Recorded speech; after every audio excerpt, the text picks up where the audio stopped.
नमस्कार बच्चों। आज के कार्यपत्रक 32 में हम त्रिभुज के गुण पढ़ेंगे। इन सबको हम पहले भी पढ़ चुके हैं, हमारी दोहराई हो रही है यहाँ पर। तो पहले हम याद करते हैं कुछ चीज़ों को, जैसे त्रिभुज के एक शीर्ष को उसके सम्मुख भुजा के मध्य बिंदु से मिलाने वाले रेखाखंड को डैश कहते हैं। जैसे एक त्रिभुज है, ये उसका शीर्ष हुआ, ठीक है, ये शीर्ष को उसकी सम्मुख भुजा, इस शीर्ष की सम्मुख भुजा क्या होगी, सामने वाली भुजा होती है, इसको सम्मुख बोलते हैं। इसको इससे मिलाया, कहाँ पर मिलाया, मध्य बिंदु पे। आप इधर भी मिला सकते हो, इधर भी। जब हम मध्य बिंदु पे मिलाते हैं, मान लो ये 6 सेंटीमीटर की है तो 3 सेंटीमीटर भी मध्य बिंदु हुआ।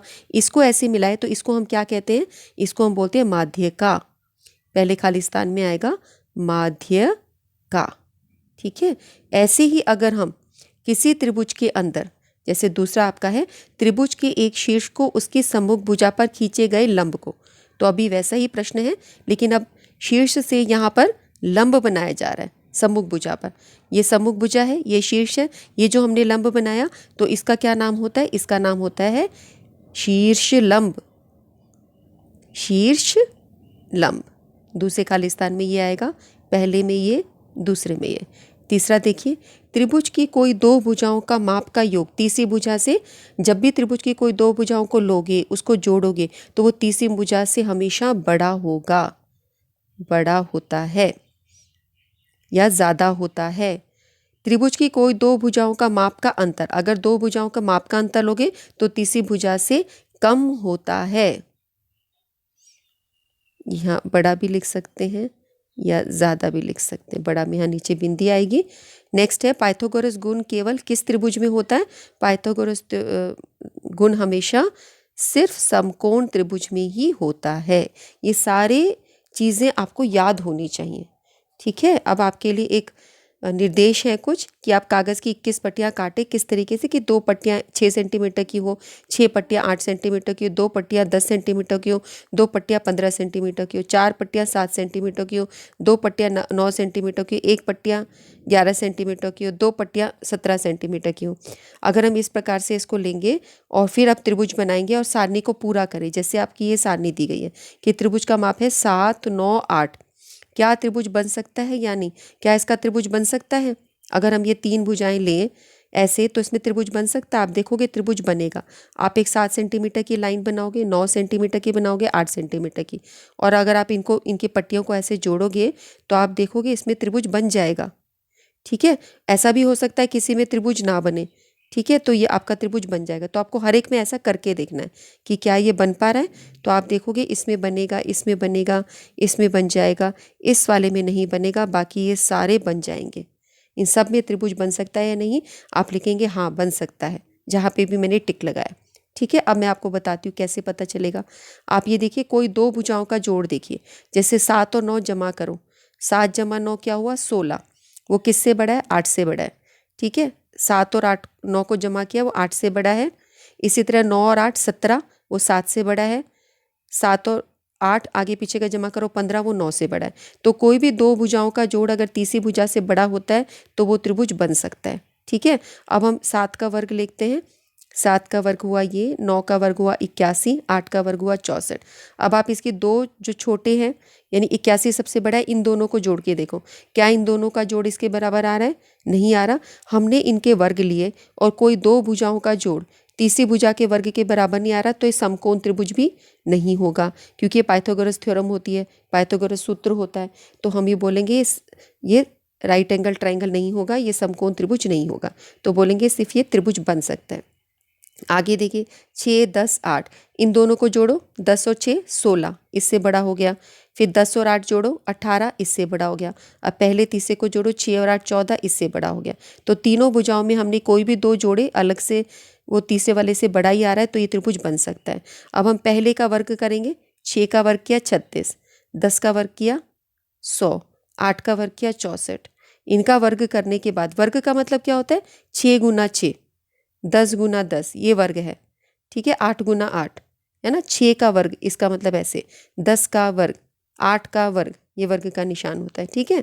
तो अब यहाँ पे देखो, इनको दो भुजाओं को जोड़ के देखो, इन दोनों को जोड़ रहे हैं, 36 और 64 को तो क्या आ रहा है, 100 आ रहा है ना। तो हम बोल सकते हैं कि यहाँ पे कि इन दो को जोड़ के हमारे दो भुजाओं के जोड़ इसको जोड़ के इसके बराबर आ रहा है, तो ये पाइथागोरस सूत्र होता है।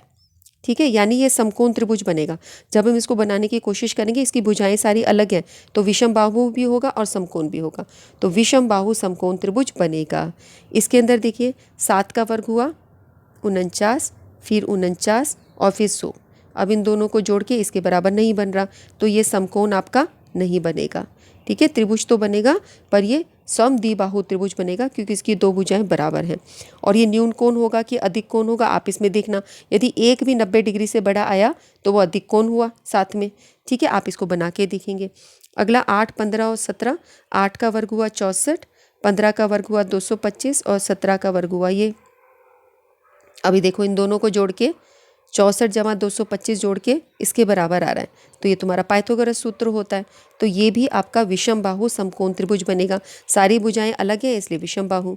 इसको देखिए 9 का वर्ग हुआ 81, 11 का वर्ग हुआ 121 और 17 का वर्ग हुआ। अब यहाँ पे कोई भी दो जोड़ के, यानी इन दोनों को हम जोड़े इसके बराबर नहीं आता, तो ये विषम बाहु ही होगा। अधिक कोण न्यून कोण आप पता करें। ठीक है, अगला देखिए 6, 7 और 15, 6 का वर्ग हुआ 36। अब ये तो त्रिभुज ही नहीं बन रहा आपका ना, फिर भी चलो इसको कर लेते हैं। त्रिभुज ही संभव नहीं है यहाँ पे, 36 ये और 225। ठीक है, इन दोनों को जोड़ के ये नहीं बन रहा, त्रिभुज ही संभव नहीं, तो ये देखने की ज़रूरत ही नहीं है, क्योंकि यहाँ पर आप 6 और 7 को जोड़ रहे हो तो 13 आ रहा है ना। 6 जमा 7 जो आ रहा है वो 15 से कम है, 15 ही आपका मतलब 6 जमा 7 हुआ 13, वो ज़्यादा आना चाहिए, है ना। 13 15 से कम, इन दो भुजाओं का जोड़ ज़्यादा होना चाहिए, तो ये त्रिभुज संभव नहीं है। ठीक है, उसके बाद अगला देखिए ये 8 का वर्ग 64, 64 64, इसमें तो सब कुछ 64 हुआ, तो ये भी आपका समकोण त्रिभुज नहीं बन सकता। पर ये त्रिभुज बनेगा क्योंकि 8 जमा 8 16, इससे बड़ा कोई भी दो ऐड करोगे तो इससे बड़ा होगा। तो ये सब त्रिभुज संभव है, सिर्फ एक ही त्रिभुज है ये जो नहीं बन सकता, तो इसमें आपको नहीं लिखना है। ठीक है, अच्छे से समझ आए ना। मैंने बहुत अच्छा इंपॉर्टेंट रिजल्ट आपको बोल के बताया। तो आपको काम क्या दिया गया है कि आप ऐसी पट्टियाँ काट के बनाने की कोशिश करें। ठीक है, और फिर जब आप बना के देखेंगे तो आपको ये सूत्र भी समझ में आ जाएगा कि दो कोई भुजाएं जोड़ के अगर तीसरे के बराबर नहीं होता तो वो त्रिभुज बनता ही नहीं है। कितनी कोशिश करो, आप बना के देखना, ट्राई कीजिए। पहला प्रश्न अभी जब ये सारा कर लोगे उसके बाद एक चीज़ आपको और देखनी है कि जितने भी त्रिभुज बनाए हैं उसमें माध्यिका और शीर्षलंब निकालना है। तो माध्यिका और शीर्षलंब क्या हुआ, जैसे अगर आपका ये त्रिभुज बना है, ये त्रिभुज हमने बना दिया, तो इसमें माध्यिका क्या होगी, यहाँ शीर्षलंब से लेके मध्य बिंदु पे जो बनाओगे माध्यिका होगी, और जो आप ऐसे बनाओगे ये शीर्षलंब होगा आपका।